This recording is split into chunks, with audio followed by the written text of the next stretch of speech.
Here we go. Great. I know. Busy man. Waiting for Mr. Parks. Saw him down the hall. What are you waiting for?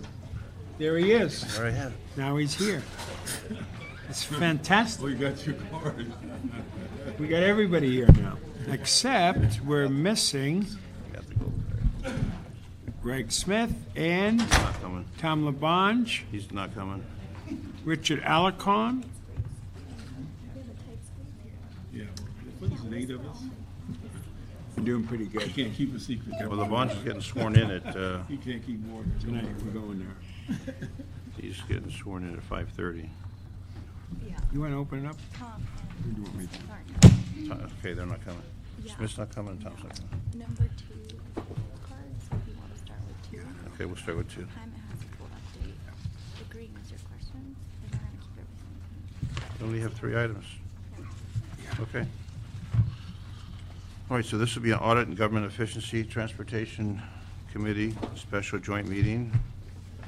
Councilmember Zine chairing the Audit and Government Efficiency, along with Councilmember Bernard Parks. Mr. Smith will not be joining us. And my colleague on Transportation Committee, the Chair, Mr. Rosendahl, Mr. Koretz, and Mr. Parks. And Mr. Alarcon, is he coming? No? We don't know. Okay, and then Mr. LaBonge is not joining us. And I know the controller is here somewhere. There she is. So if we can start with number, see, 1, 2, we have 3 items. And city controller report relative to the audits. Process, they're all connected. So why don't we just start with number 1? Let's start with 2? Yeah, And whatever then you go to want. 1? 2? All right. Staff saying go to 2. All right, Mr. Clerk, let's go with number 2 then. Good afternoon, Councilmember. Item number 2 is a city controller report relative to the audit of the city's parking citation process at the Los Angeles Department of Transportation. Well, don't all jump up at one time. Please. Please. Most of the time. Most of the time. When you were a council member, you never did. And I do have my auditors. I don't know if Meredith would like to come up, and others, Ricky, as well in the department. So thank you very much. We have appeared before the AGE committee to discuss, I think, one of the audits that we had. And so I want to thank you for convening the Joint Committee of Transportation AGE to discuss the audits I've released on the Department of Transportation. As we know, this has been challenging times for the Department of Transportation, and I'm hopeful as the new appointments, Jaime de la Vega, who we've talked several times in the last week, will begin to help bring the stability to the department. I've released 3 audits on DOT's parking management and collections process that had revealed about $16 million in, we thought, items that could have been improved upon in the Department of Transportation. Clearly, these audits have raised some very serious concerns that need to be addressed immediately, and DOT has begun on the right track to tackle these problems, those that I identified in my audits and investigations recently. I will just briefly give you on the 3 audits that I have released. The first was on the scofflaw enforcement activities that examined a management decision that I believed did not fully utilize all of the resources provided as part of the existing contract in the license plate recognition equipment, and also that the department had stopped using the special enforcement unit. We believe that these decisions cost the department in real time about $15 million. And as you all know, as you've sat through many budget, this is a time that we cannot afford to not have these dollars, to sacrifice those dollars in the city of Los Angeles. As you know, the department, and part of my audit, the Special Enforcement Unit has been reconstituted. Not quite the same as it was given the changes in the department's resources, but it will give them, department, an opportunity to focus on the more centralized matter. And we think that this improvement on the enforcement can take place immediately. Also, we did our second one on the parking citations. on the city's parking enforcement program. The audit called for a swift end to the gold card desk after my audit had revealed the 1,000 tickets that were dismissed did not have proper adequate documentation, and that there was lacking of specific policies to review, to guide the review of these citations, creating a large risk for inappropriate cancellations. As you know, since the result of my audit, the mayor has recommended and disbanded the service, and the desk had been closed down. In addition, we have garnered all of the information. We issued a subpoena to get the documentation on these tickets, and our auditors are working very diligently to perform this analysis to provide some documentation as to the different kinds of tickets that are available. I have kept an arm's length for that process. My department and FAIR, they have been compiling all of that information.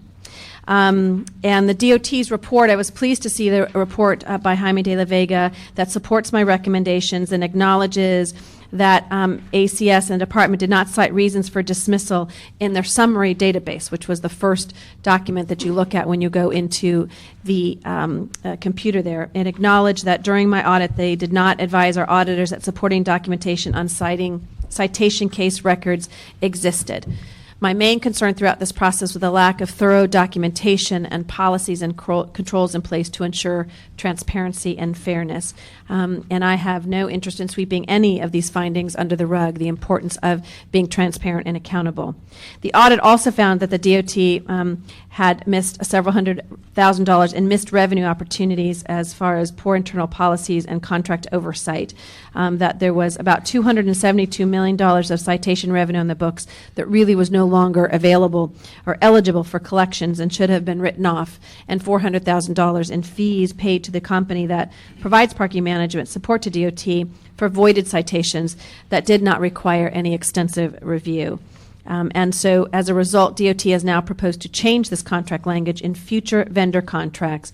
And I know they are pursuing, as well as my audit recommended, refunds from ACS for all of the past voided ticket charges. The third audit you'll be discussing today is my audit on the parking meter collections process. When our auditors went through, they could not demonstrate they had an accurate inventory of parking meters in the city, creating uncertainty as to whether or not the city is actually retrieving all the collections it is owed. As many of you know, they are replacing a large portion, ultimately I believe all of them, for those parking meters to update them in the city of Los Angeles, and at that time should have a better idea of exactly how many meters we have in the city.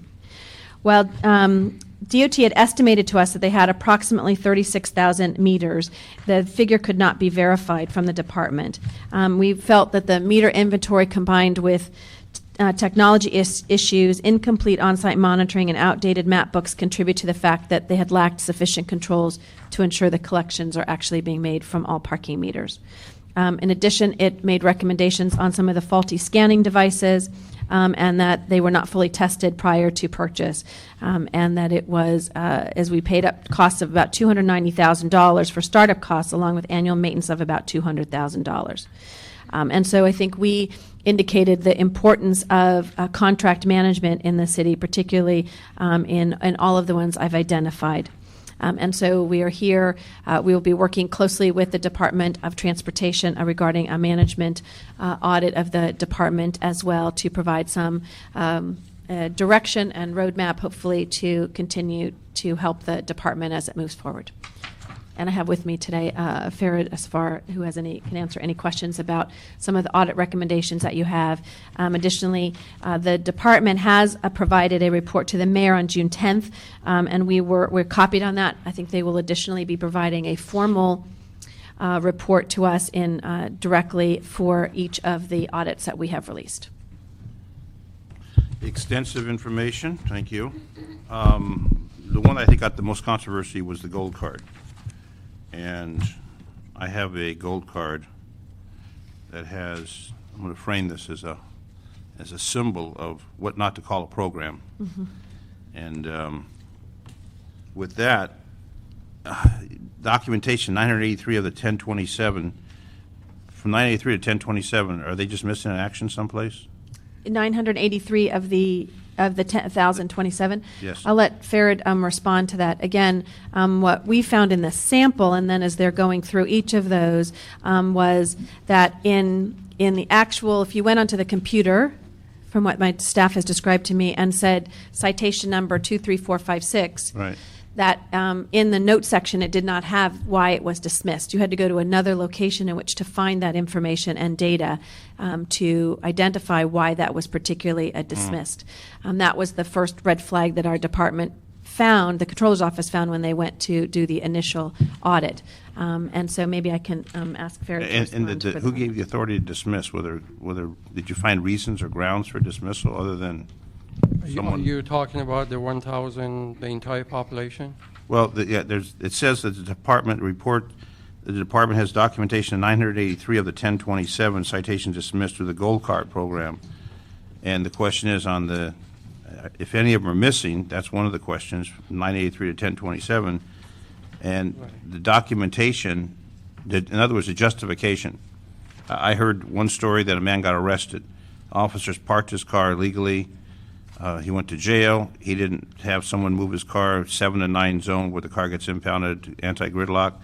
Then DOT canceled the citation, which I thought was foolish. He didn't call someone to have the car removed. So the officers didn't impound it, and he could have called someone to have the car picked up. Meanwhile, the citation's dismissed and the car's then recovered. Those type of situations, I don't know how many, but each of the 1027 or the 1,027 should have a justified reason, and if that reason is logical, and if it's the same person time after time and the same license plate time after time, there's obviously a problem with that. So did we find any of that information? Right now, we are in process of analyzing those cases. We are not done yet. We have a preliminary result, which normally we don't discuss as part of, until the audit is complete. So we're going to get all that information to this committee. Yes, once controller issues the report, it would be status on all of the 1,026 tickets. Okay. And we are looking at in terms of whether there are adequate supporting documentation for cancellation. One thing I want to note that in our audit, regional audit, we know that there is documentation.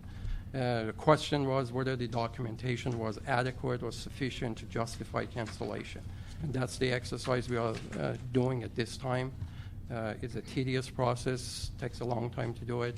What the intent is to have this report finished within the next 2 to maybe 30 days. Okay. So that'll give us the information if there was any favoritism or any improprieties, or if there's individuals who getting all their citations dismissed for whatever reason, or is it just 1,027 different vehicles that were cited and dismissed, and there's no coordinated effort? I think if you look at, and just to, because they're still going through the 1,000, but if you look at the 40 that were in our actual audit, some had documentation that it just said it's been dismissed. That is considered in this, I believe, in the 983, and you can ask the department as well, as documentation that it was asked to be dismissed. It wasn't That just was it. dismissed on its own. So that's what the department, what our auditors looked at for some of those. So But no reason- when no they will reason. be looking at each of these, Right. each of the 1,000, and be able to say, we won't make judgments as to whether it is right or wrong. Right. But they will make judgments as, not judgments, but they will have in certain buckets of. Reasons why. Here's how many that had reasons attached to it. Here's those that didn't. Here's in different places. And again, because the documents, from what my auditors have described, came from various locations, that's why it's taking a little bit longer to be able to put them into those, I'll call them, I think you called them buckets. And we'll be able to find out if it's the same license plate one time or 20 times, one time or 5 times. Because obviously they're not for people, they're for vehicles. Right. So is there going to be a coordination of license plate numbers so we can determine if? We are working with city attorney at this time to see what type of information we can disclose in our report. We have the license number, but we are waiting from city attorney's opinion whether we can have, these are public information or not, whether it can be disclosed as part of our report. Well, if But it's again- not public information, we could do it in closed session, because the concern is if an individual has 10 citations dismissed, that obviously is going to raise a big flag. If that same license plate appears 10 times and there's 10 dismissals, there's a problem. That's what I'm looking at, to say, well, we had all these dismissed for whatever reason, Yeah. I'm looking at, is there consistency? That to me would be something to look into, to be very suspicious. Why someone would get 10 citations and 10 citations are all dismissed. Right. If we have instances like that, we would definitely follow up on it. And if the 1,027 are just all different plates, and there's not any two alike, that's a whole different story. Okay. And that's going to be done within about 30 days? Yes. Okay. And then, as the city attorney opined on whether the city can collect over $400,000 from ACS for processing, which I find amazing, they're charging the processing, you mentioned that, Madam Controller, on the voided transactions, they're charging us a fee for that. Has that been corrected? Or, not under the existing contract. We understand for the new RFP, that is going to be adverse as part of the amount is paid to the contractor. Because they don't process that citation, and yet they're charging us a processing fee. They have some processing involved, but not to the detail level as the ticket is issued. How much do they charge for each citation processed? I believe it's about 52 cents or 54 cents per ticket, Okay. if I'm not. Three? Okay. $3.04 a citation? Okay. DOT, you can come forward. Don't hide back there. Since you're the new man in the seat of DOT. How long have we been on a month-to-month contract with ACS? What's the delay in releasing the RFP? And when will the new RFP for traffic citation collections be released? Hi, Jaime De La Vega, Interim General Manager. I'm going to ask Robert from my staff to answer that question. So the question was month-to-month contract with ACS. How long have we been on a month-to-month? And what's the delay in releasing the RFP on that matter? And when is the new RFP for traffic citation collection going to be released? Robert Andelon, Department of Transportation. The contract expired in March of 2011. The final draft has been 95% finalized. The delay has been in the, really, quite honestly, in the shortfall in our staffing levels as far as the higher level staff to be able to gather together all of the different enhancements that everybody would like and be able to incorporate them in the RFP in a timely manner. As far as when we anticipate that, I would say that we now have like 95% of it done, so in the next 30 to 45 days we should be able to put it on the street. Okay. Or release it, actually take it to the Transportation Commission for consideration. And the controller mentioned that detail, the scofflaw, that was abandoned and brought back. What was the reason for it being abandoned? I believe the department at that time determined that staffing was needed in other areas, i.e. to issue more parking citations, and that there was a period in which they felt that that would be a better use of the resources. And they subsequently went back and redesigned the actual enforcement unit with only using half the staff eventually. They originally started with 38 staff members, and they were able to reduce it down to, I believe, 17 or 18 staff members after they went back and redesigned the program. Okay, so it's back and in operation. Yes, it is. Okay, when does the department expect to be complete with their full response to the controller's audit? I guess the controller's completed everything or you surrendered all the documents? Yeah, we should have a complete response in the next 1 to 2 weeks. Okay, and the top to bottom audit asked for by the mayor, is that coming through the controller's office? And the mayor's request for a top to bottom audit? Yes, I mean, we've gone out to RFP. RFP or was another RFP to look at potential firms that would do that management review in cooperation with the Department of Transportation in identifying the scope and magnitude and hope. I don't know if we've even gotten responses Yeah, yet. we have Oh, you have? received Okay. a number of responses. So we'll be talking to the department about those responses and when to move forward. And you're the 100th general manager in how many years? I think it's 98th, sir, in the last 3 months. 98. No, there's been, in the last 9 years, there's been how many general managers at DOT? I don't know. Close to a dozen, Close to a dozen. both interim and then permanent. So there's like a lack of consistency. Yes. But you were in the mayor's office over that for the last 9 years. Off and on. Okay. So you think it's going to be consistent now? Yeah, I'll try to stick around, subject to council confirmation, of course. Bill? Okay, most of them were asked, but I'm going to ask a couple of more. Please explain the business processing rules that were in effect when the 1,027 gold card desk citations were dismissed. Well, each of the business rules would be specific to the parking violation that was actually issued. For red zones or street cleaning, parking meters, each of the violations has its own specific business rule. There would be direction given to the service representative that answers the phone as to what exactly to look for in any piece of correspondence or what questions to ask. And depending on the information provided, either rule the citation valid or send it off to a field investigation. What documentation will now be required for the department to review citations? Or do you have what you got? Well, the documentation that's required is essentially what was there before. I think what was alluded to in the general manager's statement was a significant consistency in application of those rules by all staff members. I believe in the report we've highlighted the fact that only one section will now be responsible for dismissing citations, and ACS has been given specific instructions if all the documentation, i.e. any correspondence or supporting documentation is not attached, they are not to act on that.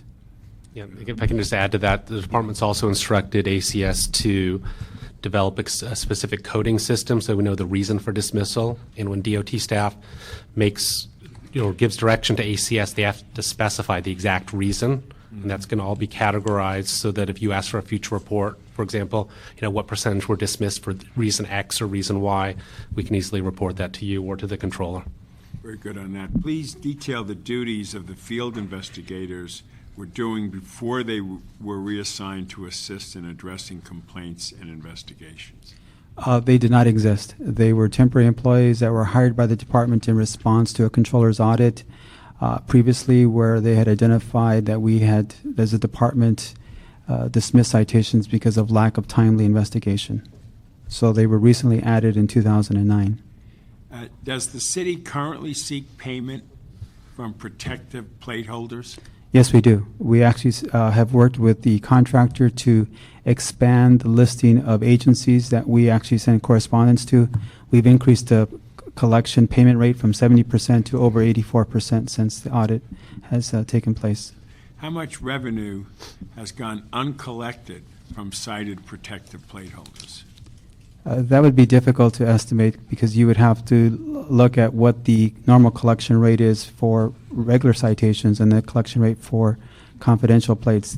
Confidential plates have a higher payment rate than the actual payment rate by regular citizens.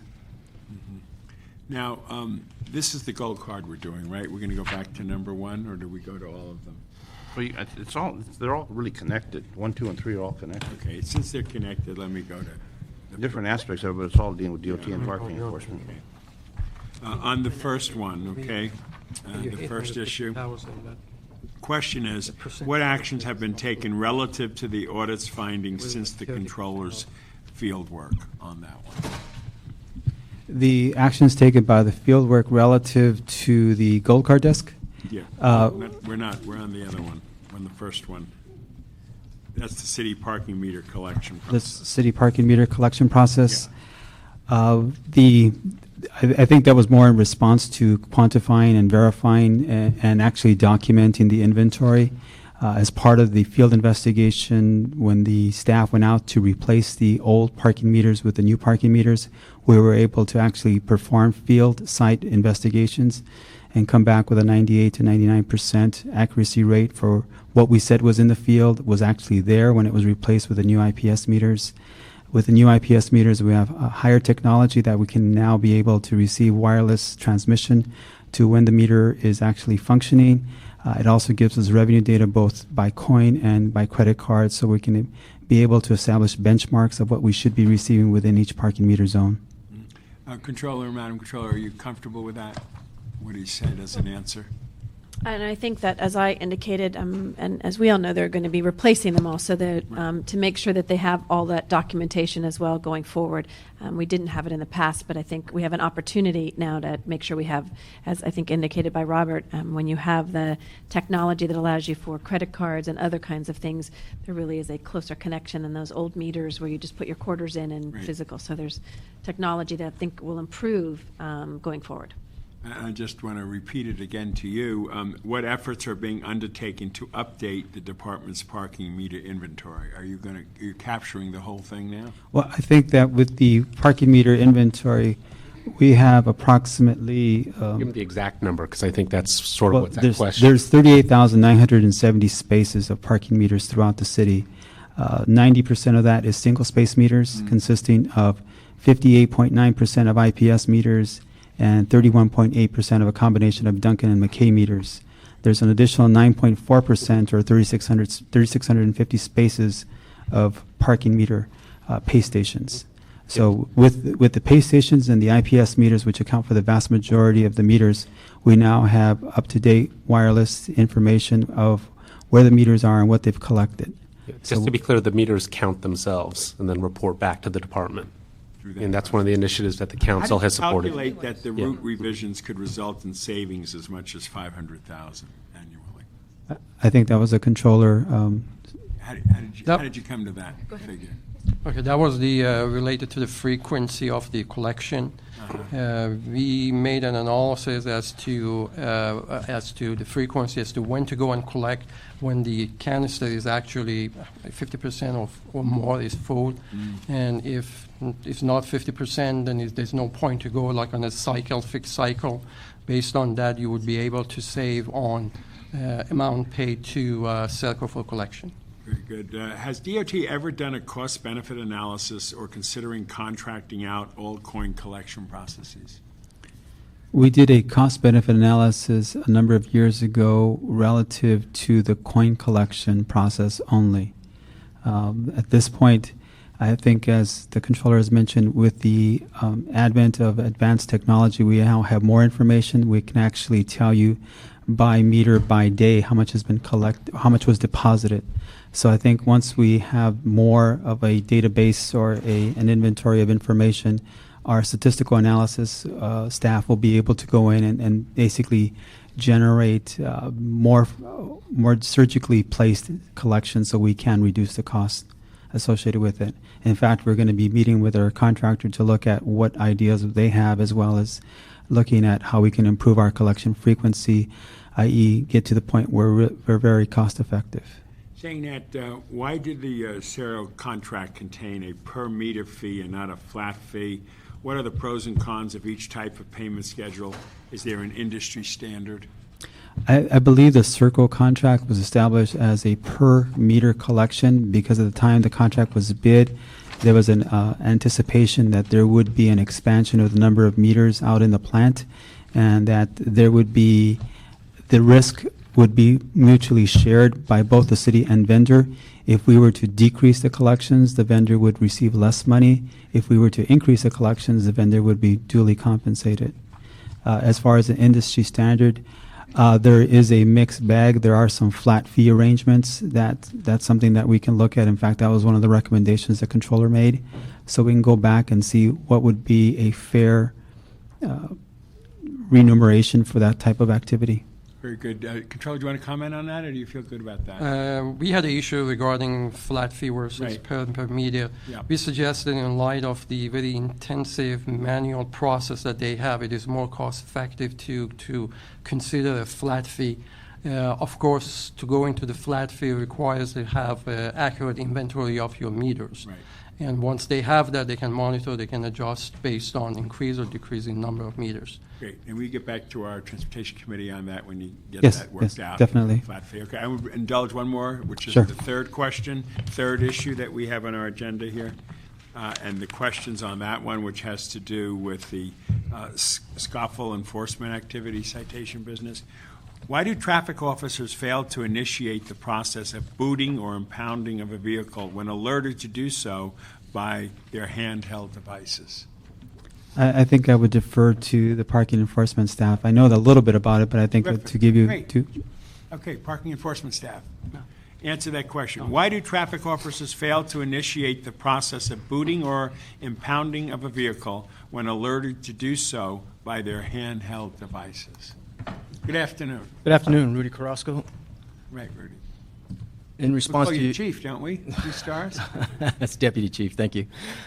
In response to your question, Council Member, traffic officers actually do respond to handheld hits. I believe in the controller's audit, what we found was that they don't respond to all handheld hits.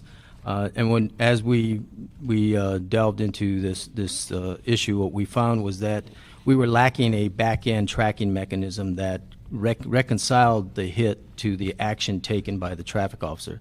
We have since corrected that. We've taken the controller's recommendation, and we're currently conducting a reconciliation process, but we're doing it in a manual environment. We're also seeking an automated process that allows us to track and measure the traffic officer's response to all handheld hits. Very good. I just have a couple of more, indulge me real quickly. Why did DOT disband its specialized unit of traffic officers who used LPR technology? At the time, management made a decision to utilize resources in the parking enforcement environment. During that decision was made because at the time we were facing furloughs, we were facing a deficit, and we felt it would be more productive to put our folks into parking enforcement activities. We have since realized that that decision was questionable, and we've gone back and corrected it. Good. Why has the newly instituted high priority scoffle unit resulted in increase in citations and revenues? You're bringing in more money and more citations at this point. It has resulted in an increase in scofflaw apprehension. Yeah. So we have, in Any fact, numbers on that? No, I don't. Not with me, but we're going to include it in our formal response back to the controller's office. Okay, and also to our committee, too. Yes. We like that. And Yes, my sir. last question, why is the full amount of outstanding citations for scofflaws not recoverable even though the impounding the vehicle? I don't have a response to that. Can you get back to us? on Yes, that? we can. So that was the full amount of outstanding citations, Right. even though the impounded vehicle. So if a person has, is it 5 when it gets booted? Correct. That's 5 or more. So they're not going to get booted unless they have at least 5. That's correct. So to get that vehicle released, they need to pay for those citations. Apparently, according to this, they're not paying all those citations. I think if the car is worth less than the value of citation, some of the constituents are deciding not to pay and abandoning the car. Can we get a report back Yeah. on that? Well, don't they have to pay to get that boot removed anyway? The boot's In- not in coming a- off without some kind of, In an impound environment, we've migrated from booting to impounding, immediately confiscating the vehicle. So we no longer boot on the street. What we do now in our scofflaw program, due to the introduction of the LPR technology, we no longer. now they impound it. So No. to get the car out of impound, they're going to have to pay a fee to get the car out of impound. That's correct. And if they just surrender the car to that impound lot, then the impound lot will fill out the it. work, and then they'll sell that for salvage or whatever. That's But if correct. they're going to claim that car, we need to collect those outstanding citations, and not just the impound fee. And apparently, according to what this shows, they're not collecting for those citations. And if there's 5 or more, and they're going to get that car out of impound, now if they surrender the car to the impound lot and don't take it, and the impound lot has to salvage it, that's another story. But according to this, they're taking the vehicle out of impound, but they're not paying the citations. And again, you've got to have 5 or more before it gets impounded, or, so what happened with all the boots? The boots now are being stored, and we're pursuing an alternative solution. What we're attempting to do now is we're inventorying them, valuing them, and preparing a proposal as to how we can recover some of our investment on the boots. And it's more effective to impound than to boot? Yes, it is. It's much more effective. We can remove the vehicle quickly. It's more effective from a tactical perspective. It's also more effective in a collection environment because Okay. we have the vehicle. I'm finished with my questions. Thank you on all 3. And if you can read the other 2 into the record also, Please. Paul. Oh, I'm sorry, I keep on looking, because you're normally over there, but now you're over here. The agenda that we're discussing, we started with 2, go to 1 and 3 so we can just put them all together for the conversations we're having, so we're all on the record with it. Okay. Pardon me. Item number 1 is the city controller report relative to the audit of the city's parking meter collection process. And item number 3 is the city controller report relative to a review of the Los Angeles Department of Transportation's parking citation scofflaw enforcement activities. Okay, thank you. We're joined by Mr. Alarcon and Mr. Parks for questions. Let me ask the Controller's Office, have any of these audits been done in the past? Are these the first time we've looked at all of these issues?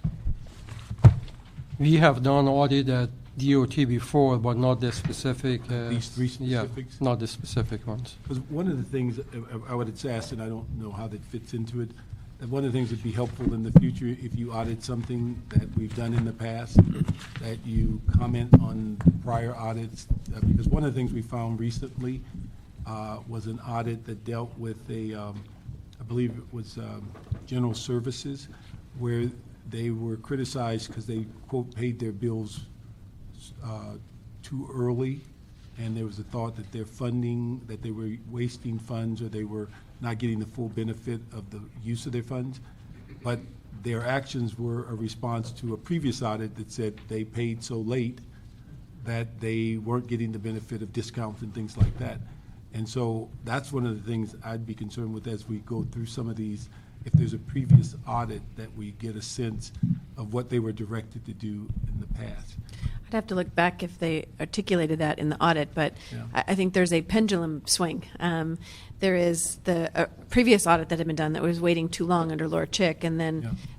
instead of going to the day they're supposed to pay it, they went even earlier. So it was in response to our audit, but they didn't fully implement it the way we recommended that they implement No, it. I'm just saying, but I think the issue, the one that is in my mind on this one is when we start making recommendations about how we collect money, we can't lose sight of the fact of the incident that we had where actually we went outside because it was determined that city employees were stealing the money.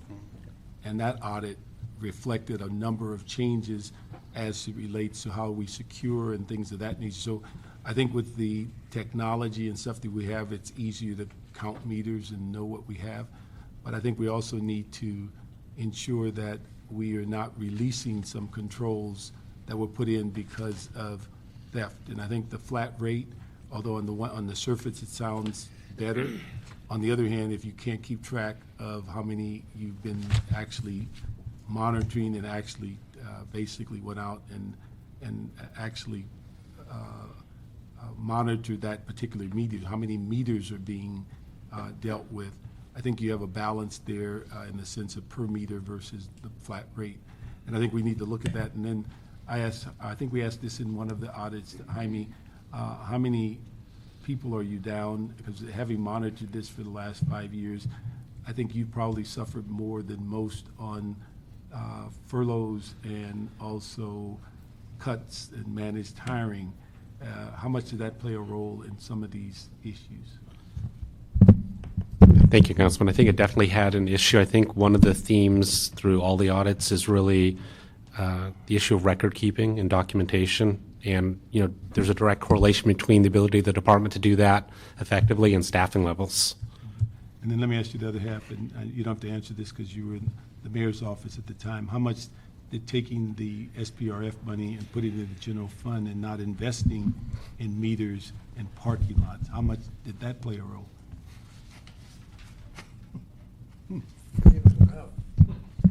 I believe you said I didn't have to answer that question. Your No. silence is No, threatening. no.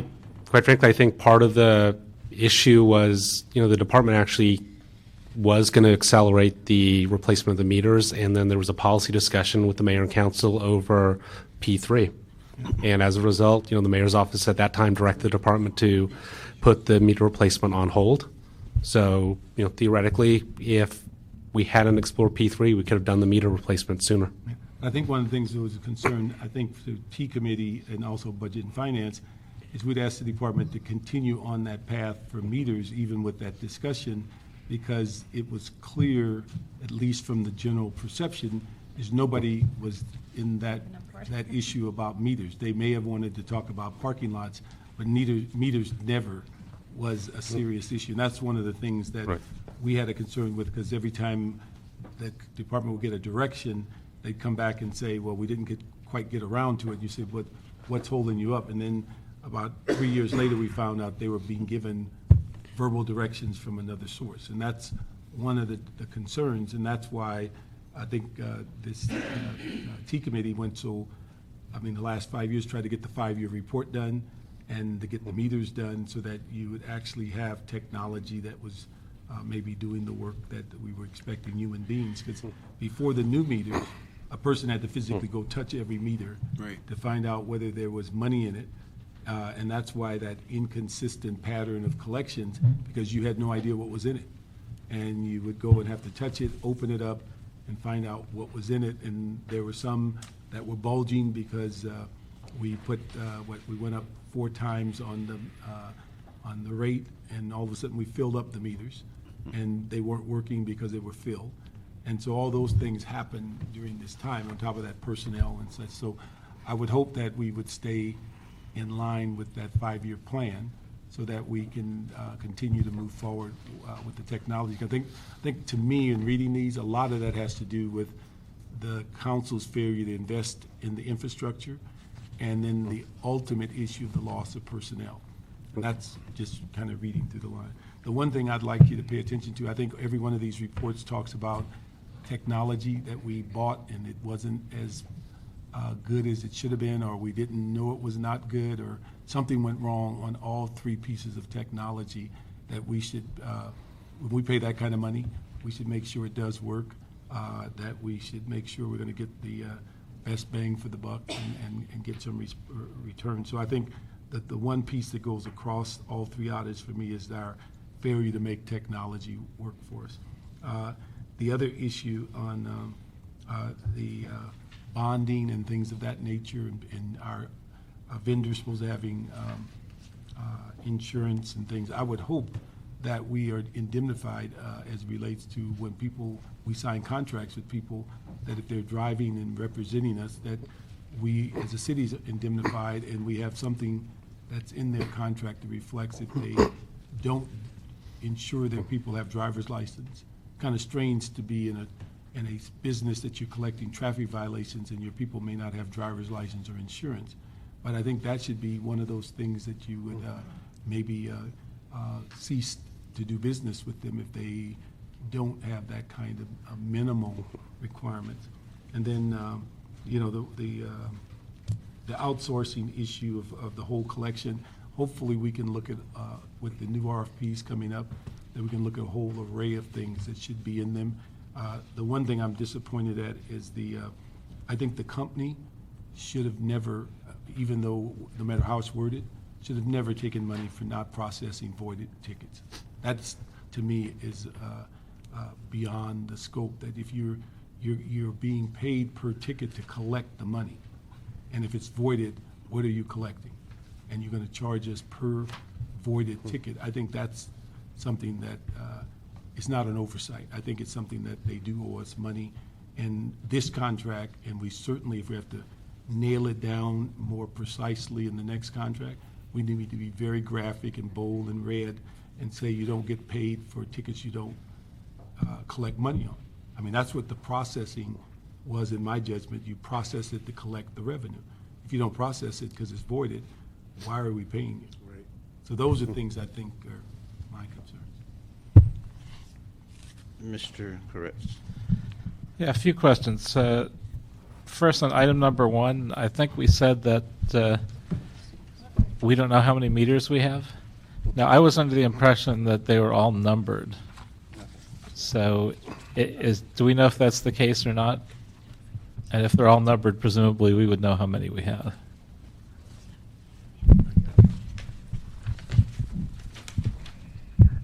Yes, they are all numbered by subzone. So within each subzone, there is a certain number that's associated with the original installation date. Again, with the new technology, we have more information that we actually receive on a real-time basis.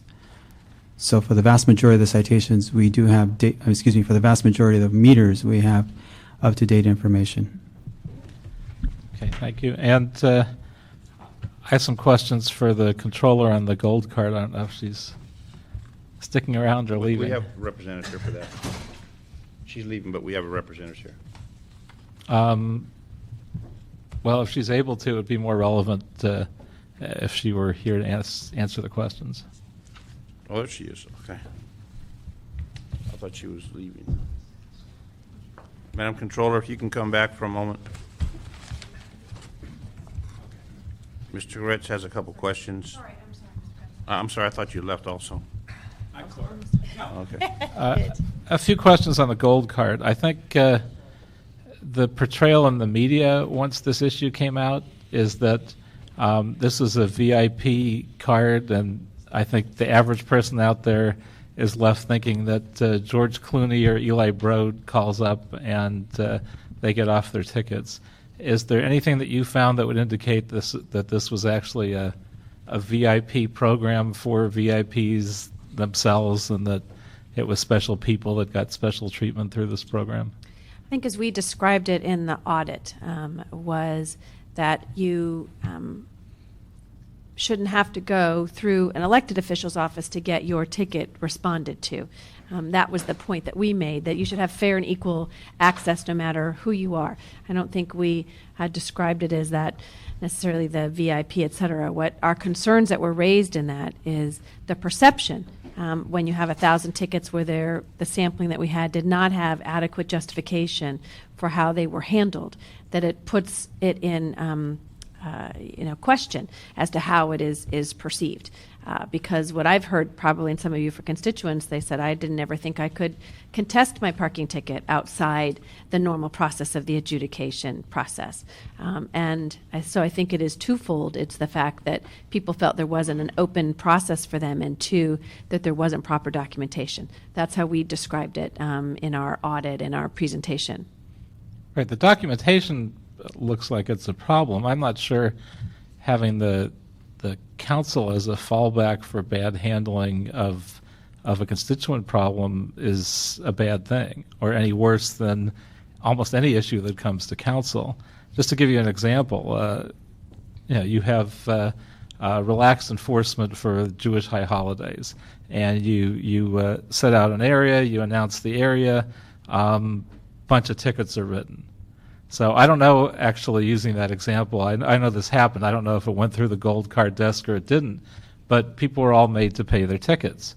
Now, obviously, that's a system that doesn't work. We tell them parking enforcement is relaxed. We shouldn't be charging those people tickets. So having a way for them to contact the council office as a last resort and deal with an issue that should be dealt with. We shouldn't just say, well, we promised you you'd get off on these tickets, because you know you can't move your car, you're not allowed to by your religion, yet we're sticking you with that anyway. So there has to be some sort of a process. I think, and what we indicated as there wasn't a clearly defined process in which to review those. And so the perception was that you only could go through a council office to get that. And that's where we had the challenge. I think, as Mr. Zine mentioned, the fact of it being called a gold card desk also created a perception that was different than may have been in your case, and the reality of how people utilized it. And so our recommendations, our audit were very specific, which was there needed to be policies in place, and the department, as you see in the response that Mr. De La Vega mentioned, is they've now put in policies as to who can also call in to dismiss those tickets. So I think we felt as though it was something that did not have the appropriate controls, did not have the appropriate processing. There were those instances where it was referred and handled, it looks like, appropriately. There was a complaint, it was given to this desk, they reviewed it, they made a recommendation, and it may or may not have been dismissed. That was where we were looking at. It was not a consistent policy and practice, which begs the question of people concerned about whether or not there's special treatment or not. We all, again, as elected officials, we have in the past, if there's been a problem or an issue, we refer it to the department. It's how that process happens which determines whether or not it is an appropriate process. So why did the council create this desk in the beginning? How did it operate differently than what it was envisioned? And maybe the department can respond because this was before. I believe the desk was created as a result of an RFP where the company felt that based on prior years' experience that there had been a number of requests from council offices for assistance, and so they decided that as a value added to the contract that they would provide one or two staff members that were well seasoned and experienced that could answer difficult questions, and not only in addition to do the gold card desk, they also performed the DMV research for those issues of ownership that are more complicated. They also provided training to DOT staff and other staff members on the system itself. So it was not necessarily a council-directed practice, or it was a benefit, or it was more of a service provided by the contractor. When did they decide to start providing the I service? believe it was 1996. And it never came before council as an idea to be voted on? It came within the contract and the RFP as a constituent services. It was never called the gold card desk in any written documentation. It was deemed or described as a gold card only for some kind of marketing, perhaps, was ill-conceived at the time. Because it's kind of strange. I mean, I knew that we helped constituents that ran into problems with this issue, and I had a gold card in my wallet for 2 years. I had no idea exactly what that was. So I don't know who knew about it, who didn't know about it. I assume everyone's staff knew that this was a way to help people out.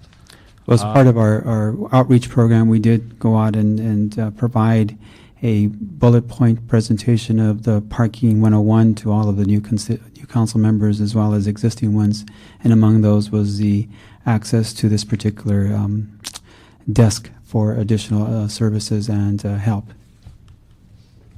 So where are we going now with this in terms of being able to help constituents when they have a problem of the example I gave, or we can see they're obviously in the right, their problem needs to be resolved.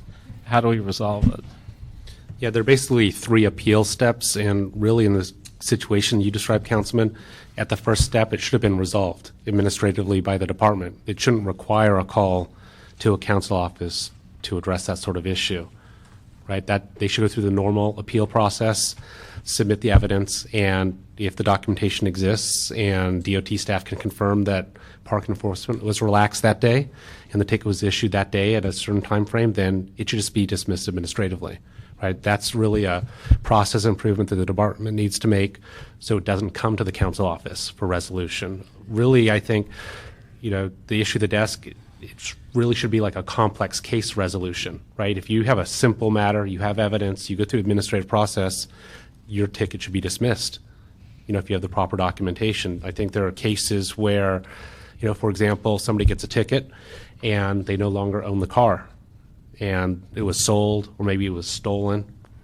right? So there's a record, but maybe first-level DOT staff can't confirm the situation. That's usually why it's assigned to an investigator for additional analysis. So, by and large, the public should follow the directions on their citation for appeal and adjudication, and only in those rare cases where they're not receiving the proper service would require any further review. But I think that's the situation anyway, and then Right. It comes to council. What's their process when someone's gone through all the steps, they're in the right, but they still haven't gotten handled properly? But I think it's appropriate for the council to refer that directly to the department for review. I mean, if you think that it wasn't handled properly, we'll review that. But we have to follow the state guidelines as far as, submitting your appeal to the citation. And if there are additional facts which staff missed, then we need to make a correction. How different is that than the gold card desk? Well, I think the first thing, which the control pointed out, is, if a council office is referring an item, I think the first question to the constituent is, did you go through the administrative appeal process? If they've exhausted that, then it warrants another look. Just make sure that everything was done properly. And even if that is the case, it's going to be put into queue as it's received. It's not going to be placed at the top of the queue. So if there are 100 investigations underway and you make a referral to the department, that one will be number 101. And the next one will be 102. There's not going to be any preferential treatment for the referral. And how did the gold card system work? Did it get higher treatment because it came in that way? I don't know that it got higher treatment, but there were special staff assigned to handle those cases referred through the gold card desk. Gotcha. But why was that? Why was special staff assigned? Again, that was a part of the request for proposal, and that was a way for the company to provide a dedicated staff to assist council staff that wanted to respond to their constituents quickly. Why didn't we just use our own employees who know the business? That's what they get paid for. It's their job. I think there was a staffing issues, and as far as the department was concerned, and so this was another opportunity for the contractor to provide more services for the same price. Let me ask a question on another subject for the controller, because I know this has come up a few times in different contexts. It seems like DOT several times has purchased expensive equipment and then not used it. It may just be the committees that I happen to sit on or not, but it seems like this is the department that's had the problem the most. Is there anything logical that we can do to focus on this? There seems to be a lot of equipment sitting in warehouses or sitting unused in various places relating to DOT. Well, I think as the general manager waiting for confirmation here, I mean, that's it. A couple of our audits have suggested that there be some checks and balances within the department to ensure once you have purchased something. Unfortunately, they're not unique. There have been other departments as well who have purchased items that have not been utilized, some for good reason, ready for when they need them, and oftentimes they overpurchased, they forgot they had those, they aren't using that anymore, and then the warranty is gone, it's not useful anymore. So part of what we also wanted to do is a citywide review of looking at our whole purchasing system to see when they're utilizing those particular products. I think what we outlined in one of these audits was specifically that some of the testing didn't occur ahead of time, even in the Duncan meters. And you all may, I don't know, Robert, you may remember this, and I think what I had heard, and maybe it's urban legend, but that when we purchased the particular meters, we purchased all of the same meters so that if anything went wrong with them, is this urban legend or truth here, Robert, that we didn't have some alternatives where you looked at, so if there's a problem with them, they all had problems, and looking at diversifying the meters. I think that at that time the contracting was for one specific model.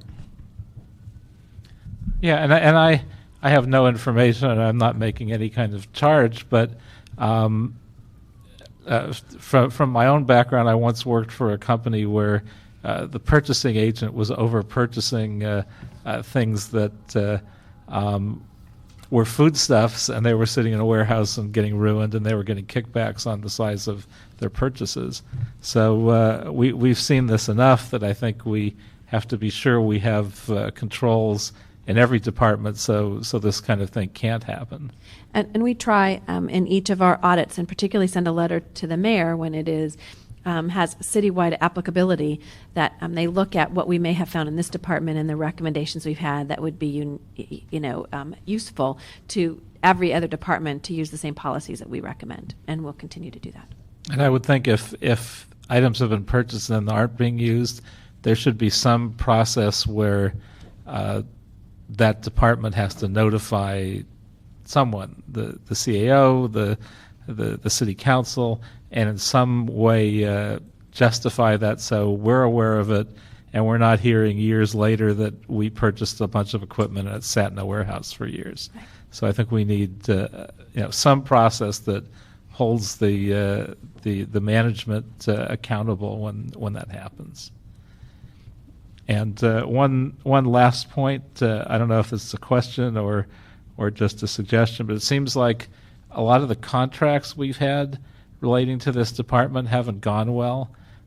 Is it possible that city employees could do this job as well or better? And have we looked at, or should we look at an analysis to see, considering how many things went wrong with all these different contracts, whether we would be better off implementing them in-house? And let me just take that a step further. I mean, they are the folks doing it to begin with, putting the tickets on, to putting the this, doing that. It should be, I wasn't here in '96, obviously, but why a separate group? It should be city employees, in my opinion. And we can hold them more accountable, too, because they're city employees. I've got, before you leave, just one question for the controller. There's a number of public requests for information. Where are we on those? I think when, and I'll let Farid say that there's a number of issues of looking at the documentation that the Department of Transportation is as well, working with the city attorney as to how and when those documents can be released. When we release our analysis, we would include and make available those documents as appropriately identified by the city attorney. Yeah, that's correct. Okay, thank you. So, Mr. Correct. You were waiting for an answer? Yeah, well, I put it out there. I wonder if I should have our incoming general manager answer that. At least your thoughts on the subject. That is a type of analysis that we could provide in general. I think given our current staff resources, we're going to be stretched to complete that in a timely way or in a comprehensive way. I think we'd probably require assistance from the CAO and Department of Personnel at a minimum, because it involves issues of position authorities and classifications, job description, compensation levels, et cetera. You know, But you're open to looking at that and Sure. giving it some analysis. Mr. Alarcon? Yeah, I have a few questions in different areas. First of all, with regard to the audits in general, I noticed there was some reference to contacting other jurisdictions for, I assume, comparative analysis. But in the report itself, it doesn't provide those comparisons specifically. So it's very difficult to ascertain how well the city is doing as juxtaposed to other cities. I mean, is the collection rate about the same? Is it less? Is it more? And it's almost as if you want us to assume that your analysis has done that comparison. So where would I get that comparison data? Which audit are you referring to? Because generally, if you have a benchmarking for any audit that we are issuing, we normally have an attachment describing what agencies, what cities we contacted, the type of questions were asked. For example, the most recent audit that we issued was on renewable, which we contacted many cities. And there was like a 30-page attachment to the report describing what other agencies do. I'm talking about the three before. On this one, we did There's not three. do a... Yes. On the only one that we reached out was the Number two. the CERCO and also the ACS, just to have limited question in terms of their experience with the equipment they use. So was there an attachment? Not on this one. It wasn't an extensive So how do we benchmark. know how we're doing in comparison to other jurisdictions? Again, it wasn't extensive in terms of comparing our performance to other cities. It was all of the So information. in these audits, there was no comparison as to how other jurisdictions are doing in these same issues? No, not in terms of detailed comparison. No, it was not.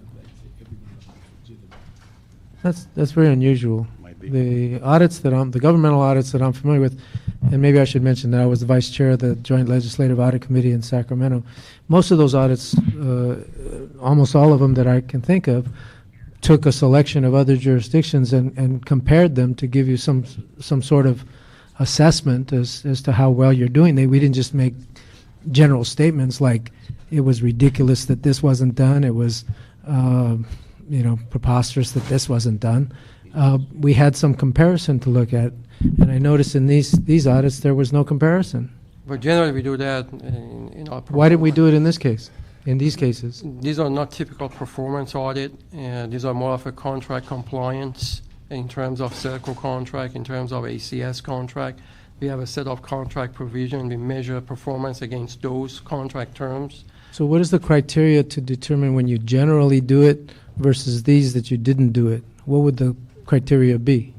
If we are trying to identify what are the best practices out there in terms of performance auditing, Isn't that what we were trying to do in these audits? No, this one was a contract compliance in terms of, is city complying with the terms of the contract with ACS or with CERCO, like the ACS contract? But some of these measures are things like collections.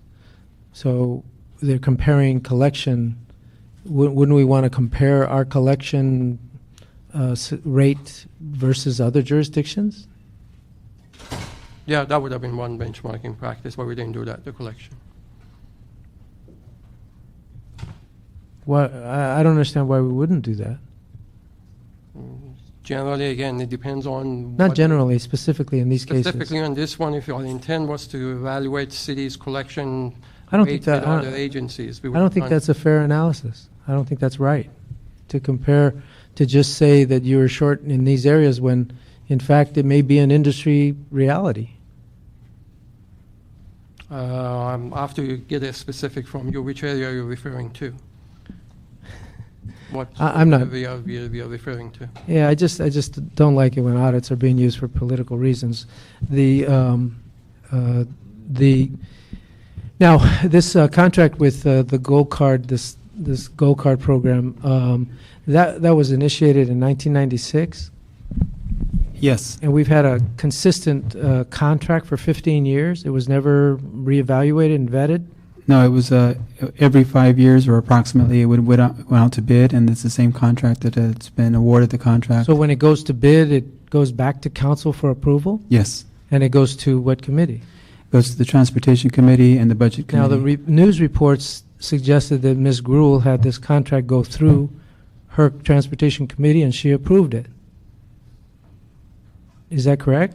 Yes, that would be correct. So what was it that changed with regard to her analysis that this was a good program then, and her analysis that this program is no good now? I can speak back in 2006 when council was city controller was a council member. All I did was looking at the contract compliance in terms of whether city is receiving the services. With regard to the Gold Card? I don't think that was what the general statements that are attached to the cover letter suggest. It suggests preferential treatment. That has nothing to do with the contract. Okay, I can speak to the audit report that we issued. We took an exception in terms of how tickets were handled through this Gold Card. With regard to the issue of preferential treatment, was there something that changed under the duration of the investigation of this audit from the time that it was reviewed by the Transportation Committee and recommended for support? Was it No, it's been the same service. become preferential treatment, or was it preferential treatment then? The issue that we took in our report was the lack of documentation in support of cancellation, lack of criteria in terms of justifying the tickets canceled. Yeah.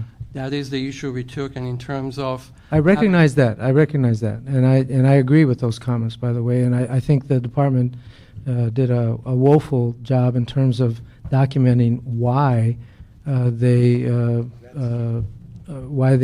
rescinded those violations, and I think that's very accurate. But what concerns me is the hyperbole related to the notion of preferential treatment when it's the same program that it was before.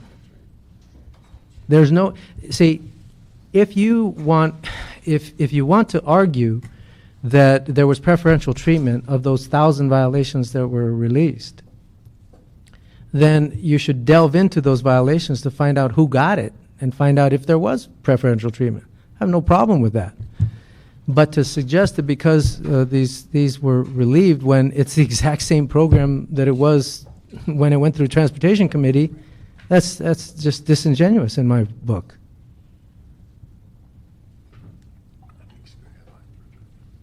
I didn't use the program personally. A couple of my staff members made certain calls. By the way, what does it cost to do the appeal?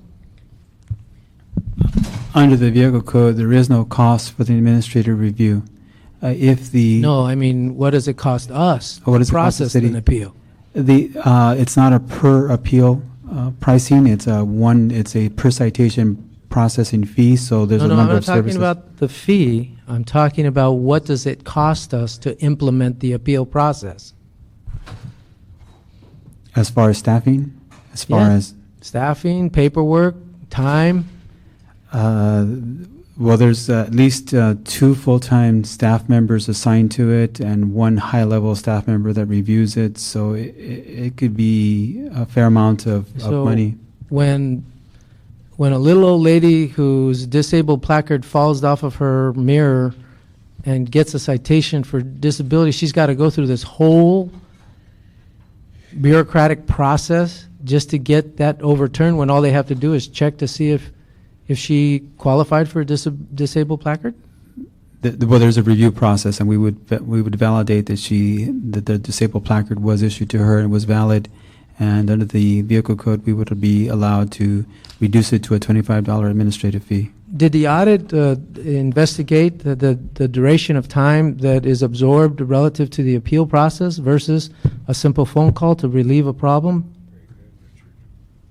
No, we as an audit, we had an established process. We audit to that process where the department is following the process that they established, and that is what we did. Okay, so we want to put people, not everybody, but people who have the proclivity to complain, we want to suggest that maybe they don't have to go through a 30-day process. Maybe they can get a simple resolution to a simple problem. But we want them to jump through hoops. I've heard a lot of politicians talking about wanting to eliminate the red tape. But if we sent everybody through that same appeal process, arguably it might be perceived to be fair, but it may be costing us a heck of a lot more money than just fixing the problem when it's obvious. The 2 times that the staff members that I asked if they ever used the card, the 2 times that they used the card, I only asked two members, there may be others, I don't know. One was for exactly the circumstance I described to you. The disabled placard fell off of the mirror. They checked the list, they were on the list, ticket was released. And the other one was something very similar. I don't remember exactly what it was, but it was something where we shouldn't have to put somebody through a bureaucracy just to get a simple answer to a question. So I believe that this audit was one-sided. It only looked at the perceived,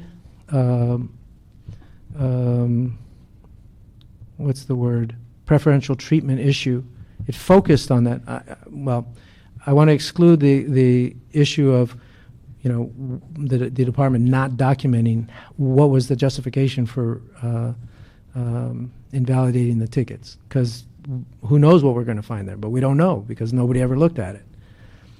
But on the notion of perceived preferential treatment, I think we're going to slow down the appeal process. I think we're going to slow down people who justifiably have bogus parking tickets, and their justice is going to be slow instead of getting a quick resolution to a simple problem, an obvious mistake. And I think it's unfortunate that we would use these processes, auditing processes, for the purposes of a quick flash in the news on the backs of people who are expecting us to move our processes quicker, not slower, but quicker. We come back to this, when we do this audit again in 2 years, I'm going to demand that we look at the amount of time it's taking us to process these things as compared to it was 2 years ago. Thank you. Mr. Westwood, before that, I know who he is, but I have a question. From 1996 to the time the program was abandoned, was it ever modified, the Gold Card program, or was it consistent? It was consistent. It was basically the same program back in 1996 as it was when it was disbanded. So what it was designed to do was not give preferential treatment on dismissing tickets, but to resolve a matter in an expeditious fashion. Yes, to review and to recommend to DOT an appropriate resolution. And we're, That's why I want that as DOT. I want us to take that responsibility, continue that responsibility with government employees doing it rather than outside contractors. Everybody should have access to a quick call to find out the reality of that ticket. And that's the way it's been used by everybody. I agree with Mr. Alarcon, the way he outlined it there as well. And so we should internally within the department, and I'd like you to come back with how we're going to do it inside, in-house, by our own employees that are connected to this issue. well, don't they have the process, don't they have the process with supervisors? Mr. Alacon's situation where the handicap placard falls down, a person gets a citation, don't they have the process where they can call a supervisor, and a supervisor will be able to investigate and determine if that's appropriate? Or do they have to go to the administrative? When you say supervisor, you mean a sergeant or above? No, actually, under the vehicle code, the direction is that the processing agency review the citation. So we would be reviewing it. We would look at the Wait a minute, circumstances. the processing agency, you mean wait a second, the processing agency, you mean ACS? Correct. We can't do it internally with our own supervisors? We not as the issuing agency. Why? That's the way the vehicle code is written. So the outside vendor has more authority in reviewing that than a supervisor within DOT. As outlined in the current vehicle code.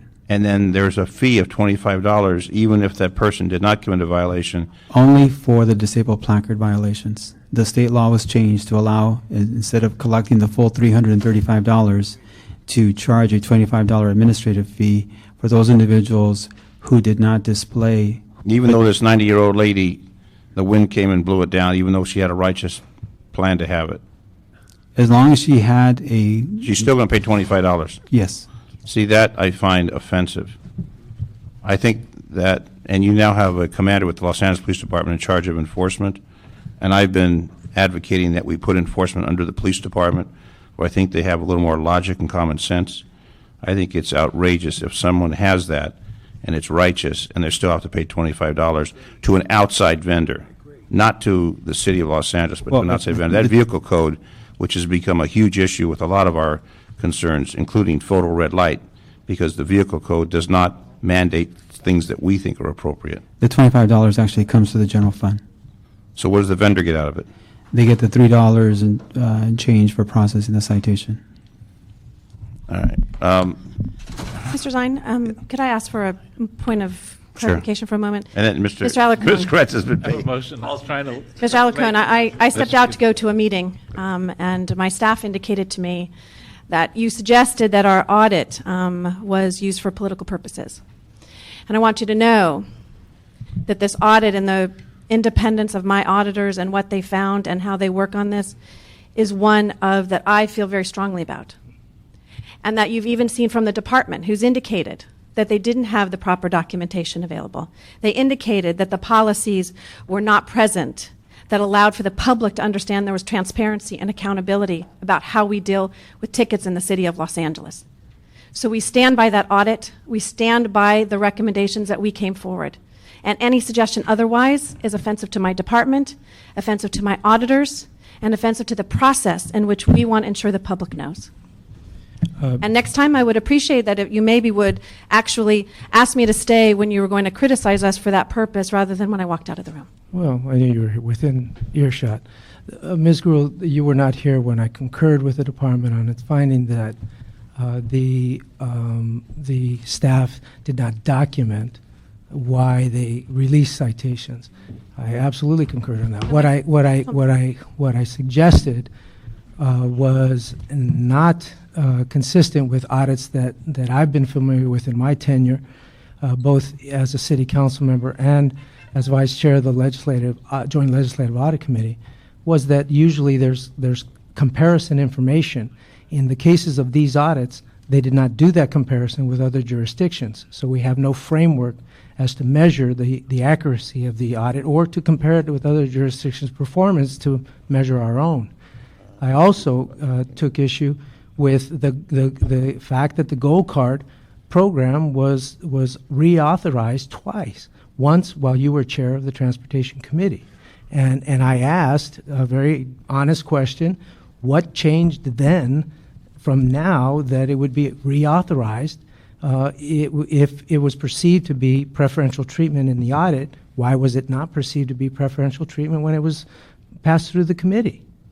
Well, I think those are fair questions. They are fair questions, and if you had asked me those questions, I would have answered those questions on a raised couple of them in levels. committee. I If would- you may was- recall, was just if taking you may a turn. recall, Mr. Andalon indicated that in none of the documents did it say there was a gold card desk. Secondly, the audit, the contract that came in 2006 was actually 18 specific items. That was an amendment, a replacement contract to the one that was done in 2004, where we did not serve on that committee. But the bottom line is that it should be a transparent process. Our staff continues to look at ways in which to improve each department. In some instances, they do compare to other jurisdictions. In this instance, they were being asked to look at how we handle the ticket process and whether or not we were doing it in a fair and equitable manner. And what they found was that was not the case, that there was not the documentation. That's what the audit found.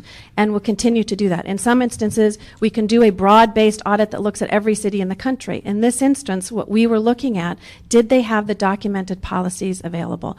If you'd like, our office can share with you how they determine on some of those other policies, and they look at other cities when they do that.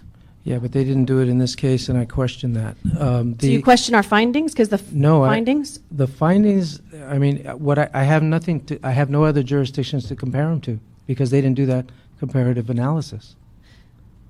I mean, I will. The finding is talking about, especially in the gold card, lack of criteria, lack of proper documentation. I don't think any comparison. And I don't have of any the problem cities with you that. want. Well, that's Okay, what I our mean, that's what our recommendation that's what said. Our findings are. But I take issue with the hyperbole that there was some preferential treatment involved when there's been no finding of fact. The What- final question that I raised. When you look at the audit recommendations, it indicates that there wasn't proper documentation. I wasn't There talking weren't about the policies. audit. I was talking about the hyperbole related in presenting this audit, which is quite a different thing. The last concern I had is that to put our customers, those people who call us for service, into a position where they have to go through an appellate process, in many cases costing them $25, rather than just picking up a simple phone, picking up the phone and asking a question and getting a problem resolved, that is consistent with those who have been crying for us to cut the red tape. And there was no analysis about whether or not it was less costly to do this than to have people go through the appellate process. I don't know whether $25 fee, in the case where that is paid, merits, covers the cost of the appeal process.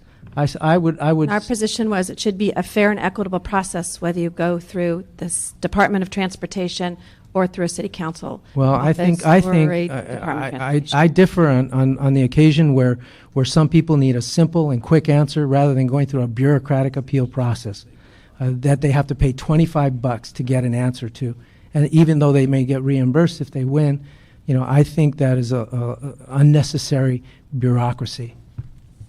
Was there an audit done on the administrative process where someone goes through the administrative process on a citation? So someone gets a ticket for anti-gridlock zone, and they appeal that. Is that done in-house, or is that done by contractors? Do we check that at all on the audit? Well, we're actually looking at how the other processes of adjudication occur in the city of Los Angeles, so not unique to just Department of Transportation, but Building and Safety, Office of Finance, all those others where there are, what's the legal way in which you are required, as the California law indicates, the time in which you must appeal those, as I think you mentioned, Jaime, in your presentation, and Robert Andalon, there's actually state law as to how you handle those adjudications. So like on a traffic citation from a police officer, they go to court. If they want to contest, they go to court, traffic school, whatever, that's the option. They can call up and complain to the police department, supervisor will do an investigation, they may make a recommendation, but it still has to ultimately go to the court. In the case of a parking citation, the administrative process is managed not by DOT, managed by ACS? The administrative review process is managed by DOT through With ACS. DOT employees? With DOT employees overseeing But the... the work is but done no, by... the contractor actually does the vast majority of administrative reviews. Maybe you could describe, Robert, the Parking the state, citation. the state law and that period of No, time. he mentioned that. Oh, he did, I'm He sorry. mentioned that, which I have a problem with, because anyway, and working in traffic as many years as I have, I think there's got to be a fairness doctrine, and I don't know what kind of experience those folks have.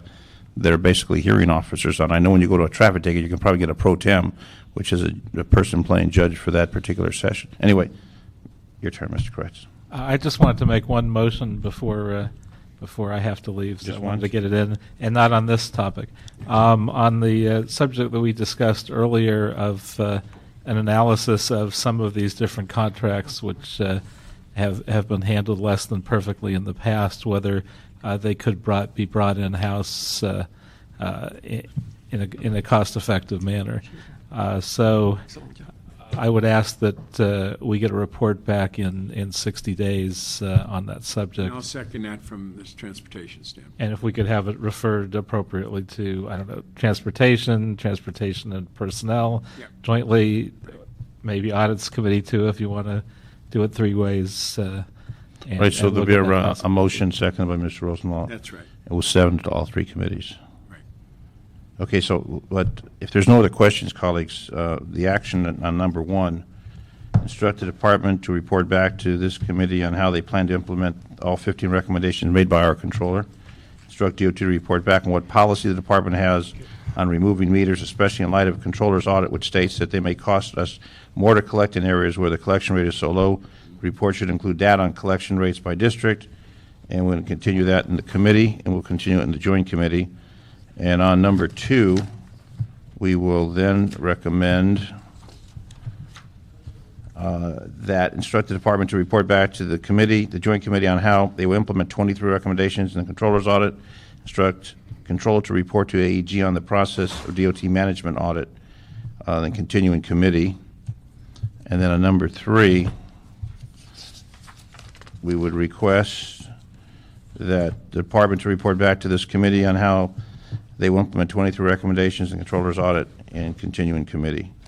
And then if we could have the controller's audit, once that's finalized on the 1,000 plus, we'll continue this joint committee so we can go through that. And my concern is if the same person, let's say the same license plate, appears multiple times, that's going to obviously raise some red flags. But if there are 1,000 different plates, then obviously that's a whole different story. Hey, colleagues, anything else before we adjourn? Mr. Parks? No, I just think that I'd like something on the sense of the technology so that we're not dealing with them incrementally. But overall, what are we doing about the technology? Because each one of these audits touches on the inability to manage the technology. And one of the things, and I don't know whether in the future setting the audits, I think it would be helpful in the sense of we scheduling them after the department responds. Because right now we're discussing them, we don't know what their response is, may clarify before we even get into the meat of it. Having their response at the time we schedule the audit, it may be helpful to know what they're going to say. Right now, coordinate. we're talking to them. Jaime's sitting there saying, I've already solved some of this stuff, but we have no ability to know what that is. Okay, we can have staff get together and coordinate that for the committees. Okay, that's all. No public comment. Thank you. Concluded at 5:07.